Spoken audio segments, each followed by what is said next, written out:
What does your body language reveal about you? Is it sending the messages you want it to send?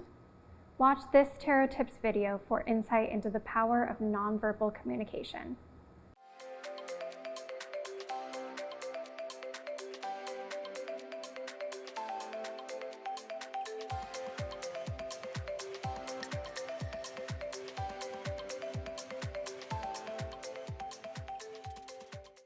Many people find themselves in a challenging situation with a coworker, constituent, or leader. From time to time, perhaps you have to deliver bad news. Or maybe you are on the receiving end of constructive and critical feedback. Possibly you have a customer who is upset and you are the one to handle the situation in these moments. Research from Dr. Albert Morabian at UCLA reveals that a surprising 93% of the impact we make in communication doesn't come from the words we say. It's the impact of our body language, facial expression, and vocal expression. Self-awareness of what our go-to habits are in these areas can lead to more effective interactions and positive outcomes.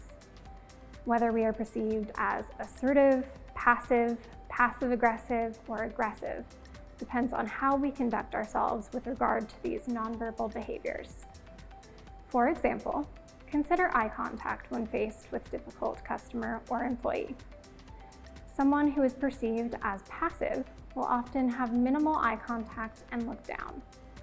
Someone who is perceived as aggressive will have excessive eye contact.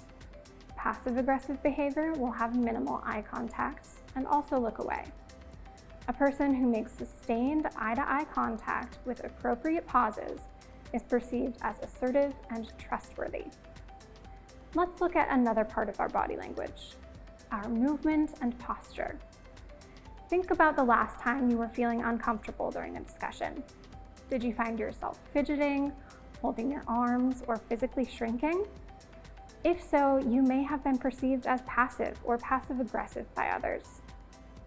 An open stance or posture that is balanced and symmetrical will be perceived as assertive and confident. Being too expansive in our space, invading another space, or using pointed gestures can come across as aggressive. Lastly, our vocal expression may be communicating without our awareness. When we speak too softly, we will be perceived as timid, unsure of ourselves, and even weak. This may not be how you are feeling, but that is what the other person will be interpreting. Rambling speech and hesitancy go along with low volume and are common patterns of passive or passive-aggressive people. Aggressive people will often speak loudly and intrusively. An assertive communicator uses appropriate volume and tone that is expressive but not overwhelming. To convey confidence, be sure your statements go down in pitch and questions go up in inflection. Swapping the two will inevitably communicate confusion or low confidence.